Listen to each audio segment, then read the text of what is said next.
आज हम सीखेंगे कैरेक्टरिस्टिक्स ऑफ लिविंग थिंग यानी सजीवों के गुण के बारे में। किसके बारे में? सजीवों के गुण के बारे में। सजीवों के गुण के बारे में यानी सजीवों का कौन कौन सा गुण होता है। पहला गुण है living things need food air and water. सजीव वस्तुओं को किसकी आवश्यकता पड़ेगी?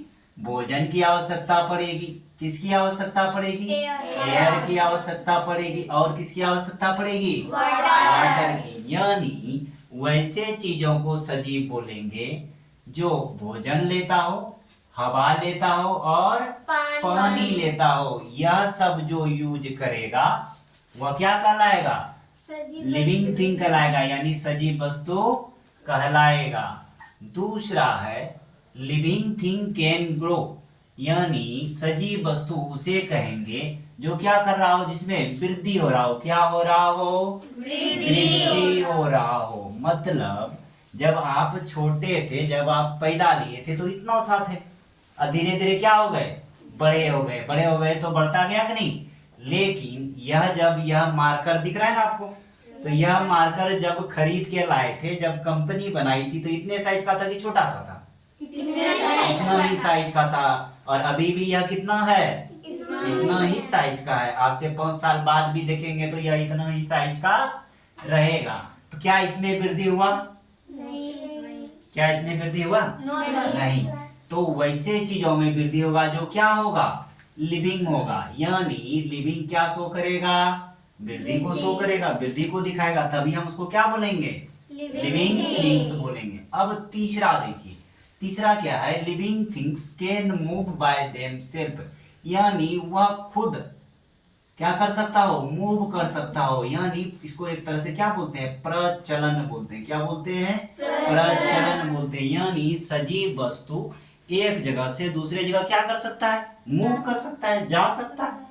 इसी को क्या बोलेंगे? प्रचलन बोलेंगे। यानी सजीव वस्तु क्या होगा? एक जगह से दूसरे जगह मूव करेगा। और जो नहीं मूव करेगा, जैसे यह मार्कर है, जहां यहाँ रख दिए तो यहीं का यहीं पड़ा रहेगा। यह मूव करेगा क्या? यह बोर्ड यहीं पर है, यहीं का यहीं रह जाएगा। यह बोर्ड कहीं और जाएगा क्या? कहीं और जाएगा क्या? बोर्ड नहीं जाएगा। यानी वह चीज मूव करेगा जो क्या होगा? सजीव होगा। क्या होगा? लिविंग थिंग्स होगा। होगा या नहीं होगा? अब चौथा है living things can respond to stimulus यानी वह क्या दर्शा रहा हो? उत्तेजना को दर्शा रहा हो। यानी उसमें उद्दीपन की क्रिया हो। अब उद्दीपन कैसे समझेंगे? कोई एक लड़का आ जाइए, कोई आ जाइए। अब जैसे कि उसको यदि कोई एक लड़का आ जाएगा, जैसे कि अभी उसको वो अपना हाथ रख लेगा, जैसे आंख पे रख लिया, हाथ आंख पे रख लिया तो छिड़केगा कि नहीं? हाथ खींचेगा कि नहीं? क्यों खींचेगा? क्योंकि उसको उसके प्रति क्या है? संवेदना है। यदि संवेदना नहीं रहेगा तो वो अपना हाथ जला लेगा कि नहीं जला लेगा? संवेदना है तभी तो वह उससे खींच रहा है। यदि हम मार्कर को आग में फेंक दें तो मार्कर वहां से भागेगा क्या?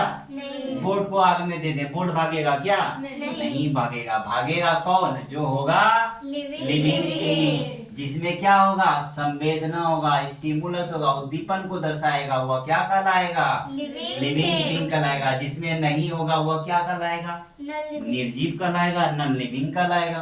कोई दिक्कत? अब अगला देखिए क्या है। लिविंग थिंग कैन रेस्पायर यानी लिविंग थिंग क्या कर सकता हो? सांस ले सकता हो। यानी इसको कौन सी क्रिया बोलेंगे? श्वसन का क्रिया। जैसे कि कोई बच्चा है, वह क्या कर रहा है? सांस ले रहा है। बच्चा जब जन्म होता है तो देखिएगा रोने लगता है। जब नहीं रुकता है तो उसको क्या ठोका जाता है। क्यों ठोका जाता है? ताकि वह क्या करे? सांस ले। रब किया जाता है, पीठ को रब किया जाता है, आगे रब किया जाता है ताकि वह क्या करे? सांस ले। यदि वह सांस नहीं लेगा तो वह क्या हो जाएगा? मर जाएगा। लेकिन उसको सांस लेने के लिए क्या किया गया? ठोका गया। ठोका गया कि नहीं ठोका गया? यदि नहीं ठोका गया, यदि वह नहीं रोया तो हम समझ जाएंगे कि वह सांस ले रहा नहीं है। यानी वह लिविंग के कैटेगरी में आएगा नहीं। इसीलिए उसको ठोक ठोक के किसी तरह रुला दिए ताकि वह श्वसन क्रिया करने लगे। यदि श्वसन करने लगा तो क्या हो जाएगा? वह लिविंग हो जाएगा। हो जाएगा या नहीं हो जाएगा? और जो नहीं ले सका वह क्या कहला जाएगा? नॉन लिविंग कहला जाएगा। अब छठा है लिविंग थिंग्स कैन एक्सक्रेट यानी यह क्या कर सकता हो? यह उत्सर्जित पदार्थों को बाहर निकाल सकता हो, ऐसी क्रिया क्या कहलाएगा? उत्सर्जन कहलाएगा। यानी जो वेस्ट मटेरियल, जैसे कि कंपनी से हम लोग खरीद के लाए, दुकान से खरीद के लाते हैं कुरकुरे, लेस खरीद के लाते हैं कि नहीं, खाने के बाद बचता है क्या? प्लास्टिक का रेपर। रेपर को क्या करते हैं? फेंक देते हैं। रेपर हमारे काम का है? नहीं है। उसी तरह हम दिन भर में ढेर सारा चीज खाते हैं, हवा लेते हैं, पानी लेते हैं, लेकिन इसमें ऐसा भी कुछ पदार्थ है जो हमारे काम का नहीं है, तो वह काम को बाहर करना ही क्या कहलाता है? उत्सर्जन। वैसे पदार्थ को जो हमारे लिए काम का नहीं है उसको बाहर करना ही क्या कहलाया? उत्सर्जन कहलाया। यानी लिविंग थिंग वैसे को बोलेंगे जो क्या करता हो? उत्सर्जन करता हो, यानी अपने शरीर के बेकार के पदार्थों को बाहर करता हो। यह क्रिया किस में होगी? लिविंग थिंग में होगी। यानी श्वसन नहीं, यानी लिविंग थिंग में, यानी जीवित जीवों में होगा। कोई दिक्कत नहीं। अब देखिए अगला है लिविंग थिंग कैन रिप्रोड्यूस, यानी इसमें वैसे चीजों को बोलेंगे जो क्या करता हो? अपने ही जैसे नए जीवों को जन्म देता हो। इसको बोलते हैं प्रजनन। क्या बोलते हैं? प्रजनन बोलते हैं। इसको क्या बोलते हैं? प्रजनन। यानी जीवित जीव जो है वह अपने ही जैसे बच्चे को जन्म दे रहा है। जैसे घोड़ा है तो घोड़ा क्या करेगा? अपने ही जीवों को जन्म देगा, देगा या नहीं देगा? गधा है, गधा क्या करेगा? अपने ही जीवों को जन्म देगा। ऐसा सुने हैं कि हाथी जो है बकरी का बच्चा जन्म दिया? नहीं, ऐसा नहीं हो सकता है। प्रभु जी ने ऐसा करके कुछ दिया नहीं है। क्या दिया? अपने ही जैसे जीवों को जन्म देने की प्रवृत्ति दिया, तो वह क्या कहलाया?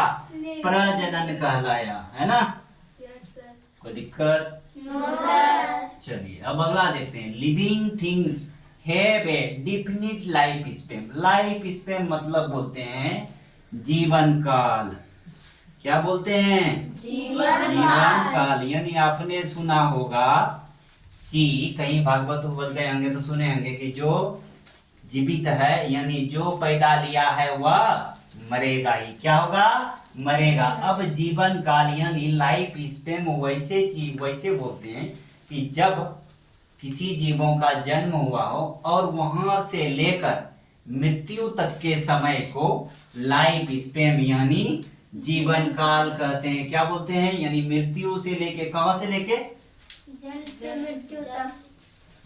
मृत्यु नहीं, जन्म से लेकर कहां तक? मृत्यु तक के समय को क्या बोलेंगे?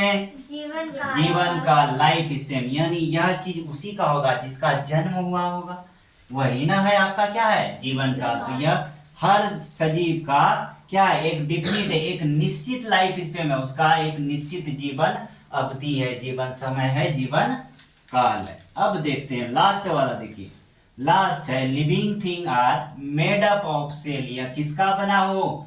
सेल का बना हो। सेल बोलते हैं कोशिका को। अब देखिए कोशिका किसको बोलते हैं? जैसे कि मान लें यह क्या है? मकान है। यह मकान किससे बना है? सबसे छोटा इकाई बताइए, किससे मिलकर बना है? सबसे छोटा पार्ट मकान का ईटा है ना? सबसे छोटा ईटा है। उसी तरह लिविंग थिंग जो है, लिविंग थिंग का सबसे छोटा इकाई क्या होगा?